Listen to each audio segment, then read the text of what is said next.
bom dia a todos. Hoje, 28/7/2021, eu acabei de participar de uma audiência envolvendo o Sindiguardas, a minha pessoa e a PRT, em relação àquelas fraudes que foram registradas nas últimas eleições. E, infelizmente, o feito ele não pôde prosseguir em virtude do presidente do sindicato ele encontrar-se hospitalizado, e eu desejo a ele o pronto restabelecimento de sua saúde. Espero que na próxima audiência ele possa comparecer e esclarecer os fatos. O que ficou consignado é que o sindicato ele vai se manifestar de forma pormenorizada em relação a cada ponto das denúncias. Outro ponto que me chama muita atenção e foi alvo da minha intervenção na audiência foi ver o senhor Charles Sanches figurando como representante do sindicato. Segundo ele é colaborador do sindicato. No estatuto não existe esse cargo. E eu fiz o questionamento, pedi para que fosse desconsiderada a sua presença, e o magistrado entendeu, o procurador entendeu que como associado ele poderia participar de forma consultiva, ele não teria a representação da instituição ou falaria pela instituição. E ele alegou que o sindicato não tem vice-presidente porque não existe suplente para a presidência, que é uma grande mentira. Ele sabe disso. Ele está se mantendo como vice-presidente feito nas coxas. Não tenho nada particular contra o senhor Charles, pelo contrário, nutro um respeito, mas ele está violando o estatuto. Não existe cargo de apoiador. Quem apoia o sindicato são os guardas municipais, são os filiados que bancam as peripécias do nosso sindicato. Então, em virtude dessa impossibilidade do presidente comparecer, vai ser designada uma nova audiência e eu espero que a gente chegue em um ponto comum e final a essa situação. Pontuou o senhor procurador que, em comprovada as fraudes, a possibilidade seria de anulação da eleição e o chamamento de uma nova eleição. Por consequência, o impedimento de toda a diretoria que participou de participar novamente, em virtude da suposta fraude. Foi apontado que o sindicato ele realizou uma assembleia de prestação de contas em dezembro de 2019, acho que, salvo engano, no dia 24. Só que nesse mesmo dia, o Sindicato dos Vigilantes ele estava fechado, em recesso. Uma coisa interessante é uma das pessoas flagradas fraudando as urnas, adulterando as urnas, foi justamente um diretor do Sindicato dos Vigilantes. É muita coincidência. Isso está consignado, está registrado em vídeo. Espero que eles solicitem uma perícia para ver se eu adulterei. Pode ser que eu tenha achado sósias e ter feito aquela montagem. Mas enfim, o fato é que as coisas estão se estreitando, estão caminhando para uma resolução, ou que entenda-se não haver nenhum tipo de fraude, nenhum tipo de prejuízo e que a atual gestão permaneça, ou que seja chamada uma nova eleição. Se for o caso de uma nova eleição, eu espero que os guardas municipais agora, eles pensem, reflitam. Eu não estou aqui fazendo uma campanha antecipada e pedindo para que depositem sua confiança em mim, não. Se acharem por bem, eu agradeço, mas se não, procurem uma pessoa ou pessoas que tenham respeito da categoria, que tenham zelo e que tenham responsabilidades, para que fatos como esse não venham a ocorrer mais. Então eu volto a dizer, o sindicato, como sempre, ele é escorregadio, ele tenta se desvencilhar, mas ficou bem claro por parte do procurador que o sindicato tem 10 dias a partir do acesso à documentação a se manifestar pormenorizadamente sobre cada aspecto. Aí fica a questão, o sindicato vai ter condições de explicar como é que aquele prestador de serviço, eu vou colocar assim, do Sindicato dos Vigilantes, diretor do Sindicato dos Vigilantes, ele adulterou a urna?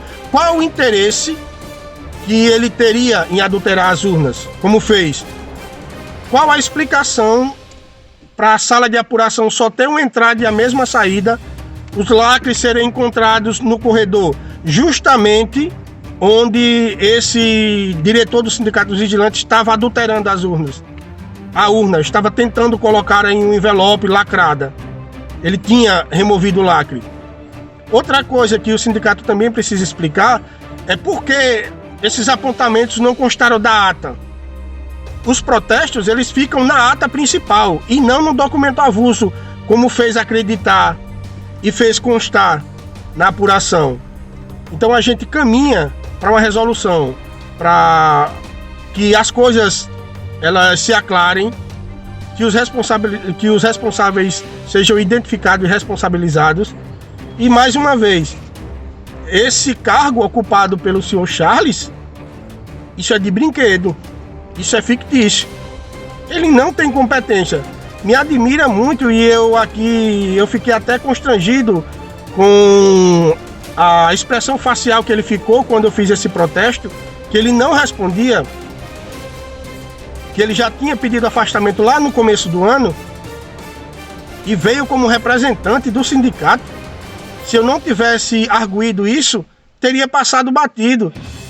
Mas infelizmente eu estou atento a todas as movimentações do sindicato, colhendo uma informação aqui, outra ali. E, senhor Charles, o senhor é formado, é bacharel em Direito, o senhor devia conhecer um pouquinho das leis, se debruçar sobre o estatuto, fazer uma reflexão. O senhor está dizendo não tem nexo. Então eu espero que o senhor use o conhecimento que o senhor supostamente adquiriu na sua faculdade para fazer a coisa certa. Eu só queria pontuar e trazer à tona um fato. Por diversas vezes, quando o sindicato era interpelado a prestar esclarecimentos sobre esses fatos, tanto da questão da prestação de conta, que até hoje ficou obscura, que eu estou tomando a devida providência em relação ao posicionamento da outra procuradora do Ministério Público, que em uma das hipóteses aventadas lá, pelo menos até onde eu acompanhei, foi que a PRT não tinha um corpo técnico para fazer a perícia na documentação. Se a PRT não tinha técnico suficiente, remetesse isso para a Justiça, para que pudesse ser feita a perícia. Existem vários documentos que não se comprova a origem. Por exemplo, eu questionei e o sindicato ele protelou muito a apresentar essas informações em relação ao gasto de combustível. E misteriosamente apareceu diversos recibos com guardas municipais que são ligados à diretoria do sindicato, locando seus carros particulares para o sindicato. Isso é no mínimo estranho. Compra de material de segurança, para quê e para quem? Foi empregado onde? Uma compra de uma carabina de pressão, para quê? Eu acredito o seguinte, que eles devem ter uma foto minha pregada lá no corredor, na sala lá de cima, e eles ficam brincando de acertar com a espingarda de seta de pressão na minha foto. Só pode, a explicação mais plausível que eu acho é essa, mas não tem outro fundamento. Brincadeiras à parte, eu acredito que a gente precisa evoluir, e eu conclamo aqui os guardas municipais: parem, reflitam, acompanhem, não se deixem levar pela onda, pela maré. Busquem os senhores o entendimento. Nós perecemos muito porque não conhecemos a verdade ou não queremos enxergar a verdade. Eu não sou aqui o dono da verdade e nem ministro de coisa alguma. Ministro no sentido de encaminhar as coisas. Então, os senhores precisam observar os pontos e aspectos que impedem que os senhores cresçam. O sindicato ele tem uma importância muito grande. A Constituição conferia aos sindicatos uma responsabilidade muito grande. Hoje os sindicatos eles não mais militam na questão trabalhista, militam em bastidores políticos para obter vantagem devida para si ou para outrem. Outro ponto que eu chamo a reflexão dos guardas municipais é a inserção na política. São os guardas municipais terem representatividade de fato, legítima, que respeite a decisão, que lute realmente pelo interesse da categoria. Eu não tenho visto isso ultimamente. As instituições representativas, elas têm caminhado a passos largos, distante de seus filiados. É como eu disse antes, os sindicatos, eles estão entrelaçados com a política e da pior espécie que tem, que visam só se perpetuar. Está na hora de oxigenar, está na hora de pensar diferente, está na hora de propor, está na hora de avançar. Infelizmente, a gente não tem referências no estado de Alagoas políticas, de bons políticos. Politiqueiro tem uma porrada aí. Tem muita gente se vestindo de chapeuzinho vermelho quando na verdade é lobo mau. Só milita sob seus próprios interesses. Então eu falo isso para que as pessoas acordem. Eu não quero, eu me recuso a aceitar de forma cômoda essa situação. Nós precisamos lutar para ter melhorias. Não é sentado na zona de conforto que a gente vai conseguir alguma coisa. A gente só vai conseguir alguma coisa com luta. E tudo vem através da luta, do empenho. Então, a única coisa que a gente pode deixar como legado são nossas ideias, são nossas ações. Não adianta ações sem ideias. Não adianta ideias sem ações. É um conjunto. Ou você arregaça as mangas e parte para o enfrentamento, ou você fica sentado tomando porrada de todos os lados. É isso que acontece com nossa categoria. Infelizmente, tem algumas pessoas que têm um certo destaque pela sua militância em prol da categoria, pela sua dedicação e abdicação. Claro que tem. Claro que tem. Essas pessoas devem ser incentivadas a fazer o seu melhor a cada dia. Eu particularmente, eu fico triste quando eu vejo pessoas querendo tirar proveito daquelas pessoas que são menos favorecidas. É nossa obrigação como cidadão, como pessoa, ajudar uns aos outros. Eu particularmente, eu tenho um pensamento e eu levo isso comigo para sempre, até o dia da minha morte. Eu ajudo independente das pessoas. Muitas vezes não reconhecem, muitas vezes te apontam, te acusam, mas eu faço o meu papel, eu tenho a minha consciência tranquila. Por diversas vezes eu ajudei pessoas que eu não nutro o mínimo carinho, a mínima consideração. Ajudei como ser humano e não estou preocupado se ela vai reconhecer depois.